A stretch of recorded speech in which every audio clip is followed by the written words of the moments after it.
مسلم league نون کے رہنما رانا ثناءاللہ لاہور میں میڈیا سے بات کر رہے ہیں۔ احتجاج جو ہے وہ ریکارڈ کروانا چاہیے، اور ہماری اب یہ رائے ہے کہ اب وہ وقت آ چکا ہے کہ اب متحدہ اپوزیشن کو بھی اور پی ڈی ایم کو بھی اب لانگ مارچ کی کال جو ہے وہ دینی چاہیے۔ عوام اس لانگ مارچ کی کال پہ جو ہے وہ لبیک کہیں گے، اس کے ساتھ اپنی آواز ملائیں گے، اور عوام کا سیلاب جو ہے وہ اب اسلام آباد کی طرف بڑھنا چاہیے، اور اس سلیکٹڈ ٹولے کو جو ہے وہاں سے نکال باہر کرنا چاہیے، کیونکہ جب تک یہ وہاں پہ موجود ہے تو اسی طرح سے جو ہے وہ عوام کے ساتھ ظلم ہوتا رہے گا اور ملک کی بربادی اور تباہی ہوتی رہے گی، اور یہ اب تک جو ہے جو ہو چکا ہے یہی ناقابل تلافی ہے۔ اب اس میں میں سمجھتا ہوں کہ ہمیں مزید جو ہے وہ وقت نہیں دینا چاہیے۔ اچھا رانا صاحب، ایک بات کہیے کہ آپ کہہ رہے ہیں کہ اگر یہ گورنمنٹ دلی بھی جاتی ہے تو کیا کوئی بھی حکومت آئے کیا وہ ان ساری چیزوں کو ریورس کر سکتی ہے؟ جو اتنی مہنگائی ہے یہ بہت مشکل ہوگا، یہ بہت مشکل ہوگا، اور اس کے اوپر میں دوبارہ وہ بات کرنی چاہوں گا جو ہمارے پریزیڈنٹ میاں شہباز شریف صاحب نے کی تھی کہ ایک چارٹر آف اکانومی ہونا چاہیے۔ یہ جب تک تمام قیادت جو ہے وہ سر جوڑ کے نہ بیٹھے، اس وقت تک جن حالات میں انہوں نے ملک کو دھکیل دیا ہے، یہ کسی ایک جماعت کا جو ہے وہ بس کی بات نہیں ہے، اور یہ خود جو ہے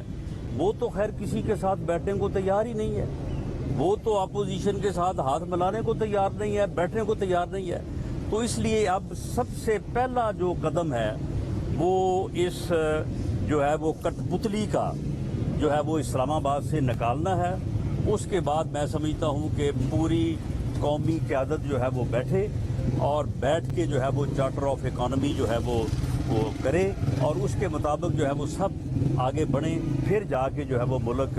ان مسائل پہ قابو پا سکتا ہے، ورنہ یہ بہت مشکل ہے۔ پی ڈی ایم کے جو اتحاد ہوا ہے اس میں پیپلز پارٹی کہاں کھڑی ہے، اور اس پی ڈی ایم کے اتحاد میں جو ہے مریم نواز کہاں کھڑی ہے؟ دیکھیں، پی ڈی ایم کا جو اتحاد ہے اس میں پیپلز پارٹی تو اس وقت نہیں ہے، اس میں 8 جماعتیں ہیں، اس میں بلوچستان کی بڑی اہم نیشنلسٹ قیادت جو ہے وہ ساری اس میں موجود ہے، کے پی کے سے جے یو آئی ایف ہے، دوسری جماعتیں ہیں، اور پی ایم ایل این ایک بڑی جماعت ہے، لیکن پیپلز پارٹی جو ہے وہ متحدہ اپوزیشن میں ہمارے ساتھ ہے۔ قومی اسمبلی کے پلیٹ فارم پہ پیپلز پارٹی متحدہ اپوزیشن میں ہمارے ساتھ ہے، اور انہوں نے ہر معاملے میں جو ہے وہ متحدہ اپوزیشن کے طور پہ جو ہے وہ انہوں نے ہمارا ساتھ دیا تھا۔ باقی جہاں تک مریم نواز صاحبہ کا تعلق ہے تو وہ پی ایم ایل این کی ایک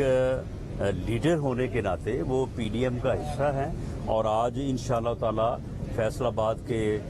جلسے سے وہ خطاب کریں گے۔ رانا صاحب، یہ بتائیے گا کہ آپ کیا سمجھتے ہیں کہ اس مہنگائی کے خلاف اپوزیشن نے جو کردار ادا کیا ہے وہ درست ہے، یا اس سے زیادہ بھی کردار ادا کیا جا سکتا تھا اپوزیشن کی جانب؟ میں سمجھتا ہوں کہ اپوزیشن نے اس کے اوپر بھرپور احتجاج کیا ہے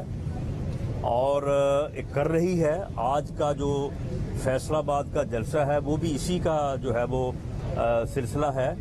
لیکن اب جو ہے یہ آج کے بعد جو حالات ہوں گے، آج کے بعد جس طرح سے ڈالر بڑھے گا، جس طرح سے مہنگائی بڑھے گی، تو یہ اب ناقابل برداشت ہو جائے گا لوگوں کے لیے۔ ناقابل برداشت تو پہلے تھا، اب تو جینا ناممکن ہو جائے گا۔ تو اس لیے اب میں سمجھتا ہوں کہ اپوزیشن کو، وہ متحدہ اپوزیشن ہو یا پی ڈی ایم کا اتحاد ہو، اب انہیں جو ہے وہ اسلام آباد کی طرف بڑھنا چاہیے اور اس کٹ پتلی کو جو ہے وہ وہاں سے نکال باہر کرنا چاہیے۔ بہت شکریہ۔ آج کے بعد جو حالات ہوں گے، جو مہنگائی ہوگی، اس میں جینا مشکل ہو جائے گا، یہ کہنا ہے مسلم لیگ نون کے رہنما رانا ثناءاللہ کا۔ رانا ثناءاللہ نے مزید کہا کہ حکومت ڈھٹائی سے روز مہنگائی میں اضافہ کرتی جا رہی ہے۔